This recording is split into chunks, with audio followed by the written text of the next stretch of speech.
Friends, good afternoon. आज हम पढ़ रहे हैं प्लक्सेस। हमने स्पाइनल नर्व के नर्व रूट पढ़ लिए थे, उसकी ब्रांचेस को क्या बोलते हैं वो पढ़ लिया। आज हम पढ़ रहे हैं प्लक्सेस। तो कितने प्लक्सेस होते हैं स्पाइनल कॉर्ड से बनने वाली, जो उसकी जो रेमीज होती है, मतलब उसकी शाखाएं जो होती है, वो कितने कितने प्लक्सेस बनाती हैं। तो ये 5 प्लक्सेस बनाती हैं। पहला बनाती है सर्वाइकल प्लक्सेस, दूसरा बनाती है ब्रेकियल प्लक्सेस, तीसरा बनाती है लंबर प्लक्सेस, चौथा बनाती है सेक्रल प्लक्सेस और पांचवा बनाती है कॉक्सिडियल प्लक्सेस। एक प्लक्सेस नहीं बनाती है। कौन सी नर्व नहीं बनाती है? तो वो नर्व होती है T2 से लेकर T12 तक ये जो स्पाइनल नर्व्स होती हैं, ये प्लक्स का फॉर्मेशन नहीं करती हैं। अब हम बात करते हैं कि ये प्लक्सेस बनाने का, ये प्लक्सेस है, ये क्यों बनते हैं, तो क्यों बनाए जाते हैं? क्योंकि अगर अगर किसी भी ऑर्गन को एक ही नर्व सप्लाई हो रही है और बाय चांस एक्सीडेंटली वही नर्व डैमेज हो जाए, तो उस अंग के या उस पार्ट के, बॉडी के उस पार्ट के फंक्शन क्या हो जाते हैं, लॉस हो जाते हैं या पैरालाइज हो जाता है बॉडी का वह भाग। तो उस पैरालाइसिस से बचने के लिए ये प्लक्स का फॉर्मेशन होता है। किसमें? स्पाइनल कॉर्ड से बाहर ये प्लक्स का फॉर्मेशन होता है। और इस प्लक्स में एक से अधिक नर्व आपस में जुड़ करके क्या करती है, नर्व सप्लाई करती हैं। अगर एक नर्व इंजर्ड है, तो उस बॉडी ऑर्गन को ज़्यादा नुकसान ना हो या उसमें ज़्यादा डैमेज ना हो, उससे बचाया जा सकता है उस ऑर्गन को। इसलिए ये प्लक्सेस फॉर्मेशन होते हैं। तो आज हम पढ़ रहे हैं कौन सा? Cervical plexuses. सर्वाइकल प्लक्सेस कितनी नर्व से बनता है? तो ये 4 नर्व बनाती हैं। कौन सी? C1 से C4 के जो नर्व पेयर्स हैं, वो चारों मिलकर के उसकी एंटीरियर रेमी का मतलब हुआ कि जो नर्व की जो ब्रांच है आगे जो निकल रही है, वो एंटीरियर रेमी क्या बनाती है, प्लक्स का फॉर्मेशन करती है, वो जुड़ती है। जहां पे ये चारों एक साथ जुड़ती है, जहां पे ये चारों नर्व है एक साथ में जुड़ती हैं, तो उस पॉइंट को हम क्या बोल रहे हैं, उस मास को हम क्या बोल रहे हैं, प्लक्स बोल रहे हैं। उस मास को हम क्या बोल रहे हैं, प्लक्स बोल रहे हैं। और ये आपस में एक दूसरे से कनेक्ट रहती हैं नर्व्स। और यही नर्व्स फिर क्या करती हैं, पूरे ऑर्गन को, किसी एक ऑर्गन को क्या करती हैं, नर्व सप्लाई करती है। तो इस तरह का प्लक्स अगर फॉर्मेशन है, तो अगर एक नर्व में कोई भी डैमेज हुआ या क्षतिग्रस्त हुई या इंजर्ड हुई, तो उस ऑर्गन को, जहाँ ये ऑर्गन बना हुआ है, उस ऑर्गन को ज़्यादा नुकसान ना हो उसकी वजह से, इसलिए ये प्लक्स काम करता है। तो एंटीरियर रेमी जो होती है, एंटीरियर रेमी का मतलब होता है नर्व की ब्रांच। रेमी होती है नर्व ब्रांच और एंटीरियर का मतलब है आगे की तरफ। तो नर्व की वह ब्रांच जो आगे की तरफ निकल रही है, कहाँ से? C1 से लेकर C4 तक निकल रही है और ये आगे की तरफ निकल रही है। तो इसमें 2 तरह की नर्व्स होती हैं। एक वह नर्व ब्रांचेज जो सुपरफिशियल प्रेजेंट है और दूसरी वह ब्रांचेज जो डीपली प्रेजेंट है। कहाँ पे? C1 से लेकर C4 तक सुपरफिशियल प्रेजेंट है और डीप प्रेजेंट है।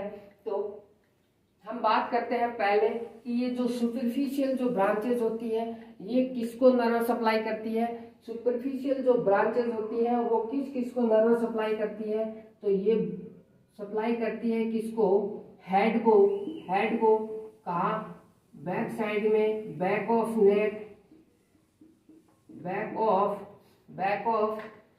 हेड। और कहाँ करती है? एंटीरियर साइड में,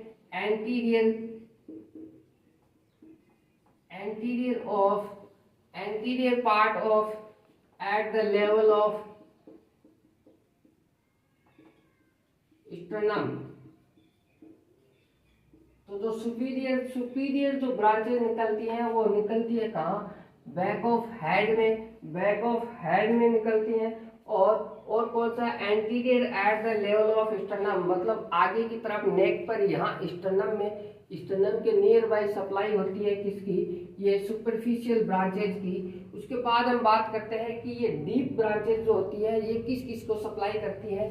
तो ब्रेकियल प्लक्सेस की जो डीप ब्रांचेज होती है वो किसको सप्लाई करती है, तो पहला वो सप्लाई करती है पोस्टीरियर पार्ट को।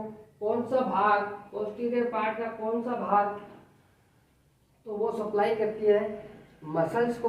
कौन सी मसल्स को, डीप ब्रांच जो होती है वो सप्लाई करती है मसल्स को। तो मसल कौन सी, एक तो स्टर्नोक्लेडोमास्टोइड मसल,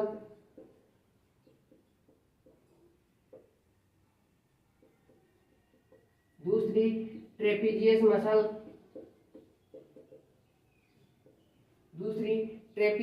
मसल, और तीसरा जो होता है वो सप्लाई होता है किसके द्वारा, जो सप्लाई होता है वो होता है डायफ्राम को।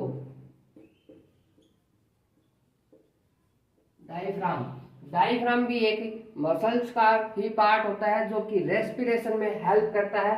तो इसको जो नर्व सप्लाई होती है वो होती है किसके द्वारा, फ्रेनिक नर्व के द्वारा इसको नर्व सप्लाई होती है।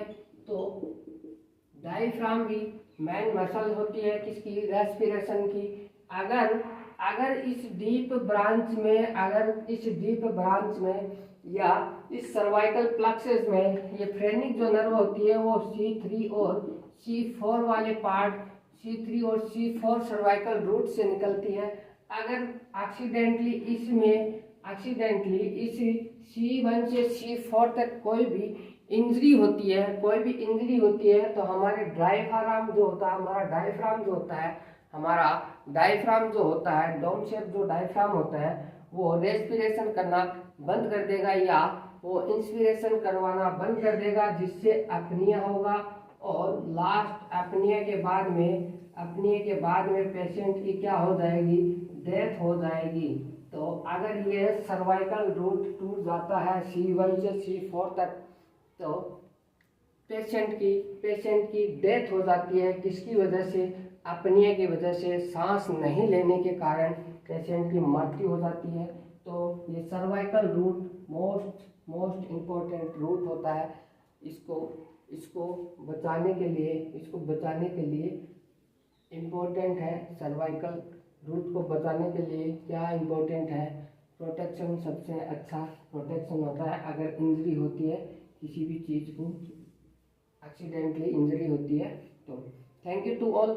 आज के लिए पढ़ेंगे इतना ही। नेक्स्ट पढ़ेंगे हम नेक्स्ट वीडियो में, जिसमें हम पढ़ने वाले हैं ब्रेकियल प्लक्सेस के बारे में। डिटेल स्टडी में कौन से ब्रेकियल प्लक्स में कौन सी नर्व इन्वॉल्व होती है और कौन सी नर्व कौन से बॉडी ऑर्गन का काम करवाने का हेल्प करती है। Thank you to all. Video अच्छा लगे लाइक शेयर एंड सब्सक्राइब जरूर करें एंड कमेंट में जरूर शेयर करें अपने थॉट्स। Thank you.